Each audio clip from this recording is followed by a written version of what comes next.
Thank you all. Thanks for being here. We're halfway through a busy day. We'll be at the Atlantic High School football game tonight, another busy day in Iowa tomorrow. But I continue to be so inspired at the way the people of Iowa go about accepting their role shaping our national leadership. And I know we're about 100 days away from the Iowa caucuses. Before the end of the weekend, we'll have visited our 49th county. And so we're about halfway to a full Grassley.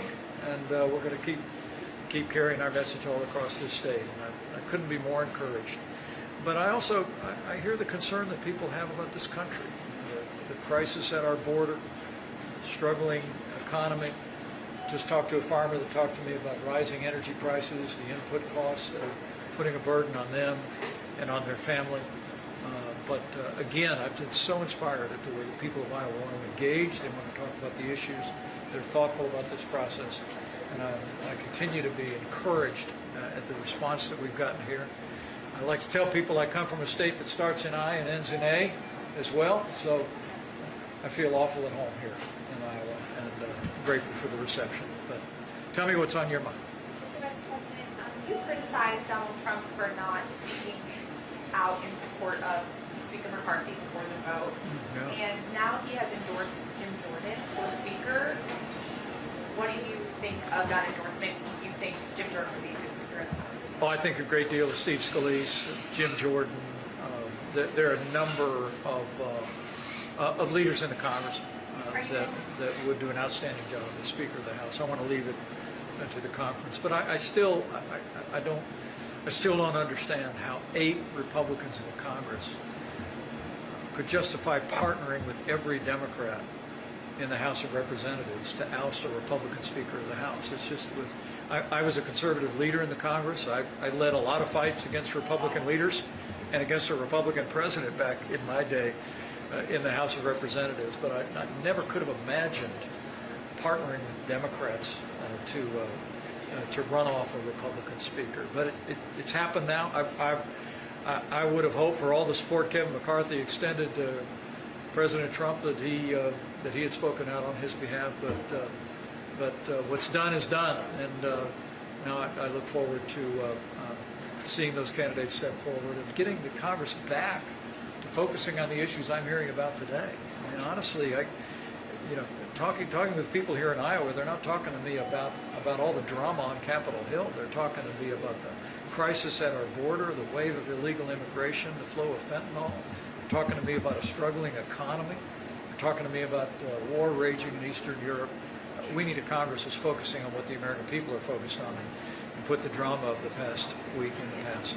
Mr. Vice President, do you think those 8 Republicans who voted against McCarthy should face any sort of repercussions? Well, I would leave that to the conference. The conference makes a decision about who serves on committees and what roles they serve in and who's a member of the conference. But again, I just have to tell you, it was incomprehensible to me that 8 members of Congress who were part of a group that actually voted against a bill that cut spending the Friday before, that had border funding in it, that actually created a commission to study entitlement reform, that 8 of those people who opposed that measure would turn around and partner with every Democrat in the Congress to oust a Republican Speaker. But I would leave it to the conference to decide what the consequences of that would be. I would tell you, when I ran for minority leader in 2006, I came up short. We didn't ask for a recount, but I did lose my seat on the Agriculture Committee afterwards. The conference made a decision that I would lose one of my committee assignments. So I'd leave it to the conference to decide what's appropriate for people that, again, literally partnered with every Democrat in Congress to oust a Republican Speaker who enjoyed support of 96% of the people of the conference. So, do you think that the Ouster, Speaker McCarthy, raises questions about House Republicans' ability to govern as they're trying to pitch themselves as a party that can govern responsibly? I don't. I have great confidence in the men and women in the House Republican Conference. And the fact that there was a small chaos caucus that insisted on partnering with every Democrat in the Congress to create the upheaval that we've seen in recent days, I don't think diminishes the capability of the overwhelming majority of Republicans to govern. I think as you see them work through this process now, I just would hope that they'll resolve the selection of a new speaker quickly, and again, getting back to focusing on the issues that the American people are focused on. But do those 8 make it harder for you to make the case that a Republican in the White House can provide stability given the chaos in the House? No, because I think now more than ever you need a Republican president in the White House. And you also need a Republican nominee who can carry a bigger majority in the House of Representatives and win the United States Senate. And also someone that knows how to work with the Congress. I mean, part of what we're dealing with on Capitol Hill is a vacuum of leadership from the White House. I mean, I think you've seen in President Joe Biden that an administration that's been AWOL in engaging the Congress of the United States, and having been a leader in the Congress, having been a vice president, I know how to get things done in Congress, and it takes continuous engagement. It takes laying out a clear vision. It takes listening to people and finding a way forward. That's how we passed the largest tax cuts in American history. That's how, even when Nancy Pelosi was Speaker, that's how we got the USMCA to the floor of the Congress and passed into law. So I think as the American people look at the chaos on Capitol Hill, I would hope that it would even give greater a greater justification for someone who has served in the Congress as a leader and served in the White House and knows how to get things done in Washington, D.C. as the Republican nominee and as the next Republican president. Mr. Vice President, would you encourage Republicans and really American voters to find primary opponents to those 8 Republicans who did vote with Democrats to oust McCarthy? And what do you make of Trump offering to step in to be an interim speaker? Well, on the second question, I'm very confident that there are enough men and women in the Republican conference to fit the bill of Speaker of the House. I don't think we need to be looking to the former president or anyone else outside the conference. But look, I think it'd be up to voters in all those individual districts. I would just tell you, as somebody that led House conservatives for many years when I was in the Congress and was a leader in the conference, it is incomprehensible to me that you could have Republican members of Congress, a small handful of Republican members, literally partner with every Democrat in the Congress to create the kind of chaos and mayhem that we've seen. So I'd leave it to voters in those individual districts whether they want to consider somebody else in the primary. But for me, I joined the Republican Party when I joined the Reagan Revolution, and I think the American people long to see leaders, when they send them to Washington, D.C., that they work with both sides of the aisle, but that ultimately they support the leadership that represents their values. And I really do believe that you're going to see voters in those districts remember the actions of these 8 in the days ahead. Mr. Vice President, a new poll from WPA Intel, DeSantis' pollster, has you just out now at 7.3%, taking up in the polls ahead of Nikki Haley, Tim Scott, and yet national pundits in some cases have sort of written you off. Do you feel like there's a disconnect between the way your campaign is being covered and what you're actually seeing on the ground? Yes. Next question. Why do you I said that to be funny. Look, Adam, thank you very much. I'm encouraged by that. There was another poll a week or so back that had us about 8% nationally. And I can tell you, the response that we've been getting as Karen and I have traveled around Iowa, we'll be back in New Hampshire next week, has been very encouraging to us. And I believe it's early in this process, but I really do believe that the more people get to know us as the most consistent, the most tested conservative in the race, the more we're hearing that support. I heard it today here in Iowa, and it's very heartening to me. I think the American people know that different times call for different leadership. Donald Trump had his time, and Joe Biden doesn't know what time it is.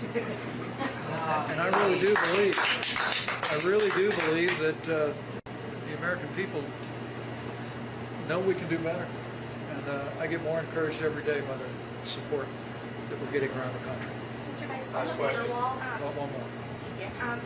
Can I ask your rival debate from Swami is calling for the RNC to limit the next debate to just 4 participants? I bet he is. What is your response to that? Well, I'm flattered. Look, we had a couple of good debates. We got a great response around the country. But look, I will tell you, I do think that in the days ahead, we ought to work a little bit harder to have more substantive debates, at least than we had the last time around. I want to be in the fight, but above the fray. I mean, we're choosing the Republican nominee for president of the United States of America, and I think the American people want something more than a shouting match on stage. And I think they want us to deal with substance. So others can argue about the content and the substance of the debate, but I promise you we're going to continue to lean into this effort. We're going to continue to tell our story. And it's forums just like this, spending time with people in settings just like this wonderful community, that I think we have a chance to really share the depth of our love for this country and the depth of our experience. In fact, just like I told a woman out there, she said, we've got to do something. And I looked at her and I said, we're going to get it all back, and you're going to be shocked how quickly we can turn this country around with the right leadership. I On promise you. immigration, the Biden administration has now been speculating the need for perhaps a border wall or something Right. there for the influx. I'm wondering your reaction to that as the first question. And the second question, would you reinstate family separation at the border if you were president? Well, let me say, what a difference a crisis makes. I mean, on his first day in office, Joe Biden shut down construction of the border wall. And he promised the president of Mexico that we wouldn't build another foot of border wall. And now, 2.5 years later, 6 million people coming across our border. Suddenly the administration announces they're going to build 26 new miles of border wall.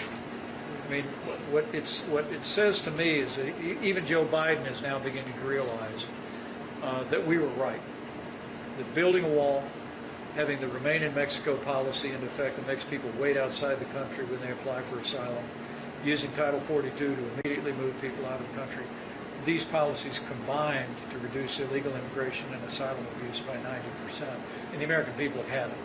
I mean, when you have Democrat governors in New York, Democrat governor in Illinois that are crying out for help, finally, it seems like even Joe Biden is starting to hear what's happening.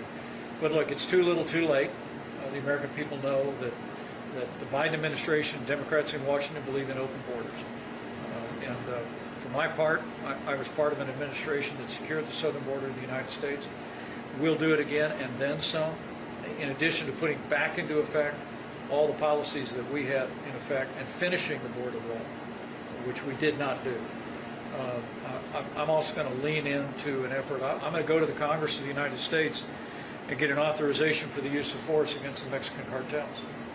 I'm not going to make these promises about sending our troops over the border. I'm going to get the authorization and the buy-in of the Congress, both chambers, both sides of the aisle, and then I'm going to sit down with the Mexican government and ask them not if, but when we are going to partner with them to take down these cartels that are engaging in the largest human trafficking program in the history of the world. Secondly, I will direct the Coast Guard of the United States to interdict Chinese vessels in international waters and engage in searches to determine whether fentanyl or the raw materials for fentanyl are being shipped in and arriving in China. We're seeing a flood of fentanyl into this country that is claiming lives here in Iowa and across country every single day. And if I'm president of the United States of America, that's going to stop. And we're going to stop. Thank you, guys. Now, we set aside that policy, and we were right to set aside that policy. The key is you've got to secure the southern border of the United States. And the last thing, and you all were there, the last thing we need to do is also remember that the majority, vast majority of these 6 million people that have come into our country and now are strewn all across the land. They are in the asylum processing system. And so what we need to do is it will be years before we could process all those applications. We need to deputize courts, deputize prosecutors. We need to expedite those reviews. If someone has a legitimate asylum claim, we'll grant them asylum in the United States under the laws of this country. But if they have an illegitimate claim or no basis for that claim whatsoever, we need to process them quickly and we need to send them home. And I'll do that as President of the United States. Thank you. Thanks, guys. Thank you. Appreciate it. Thanks, Al. Thank you.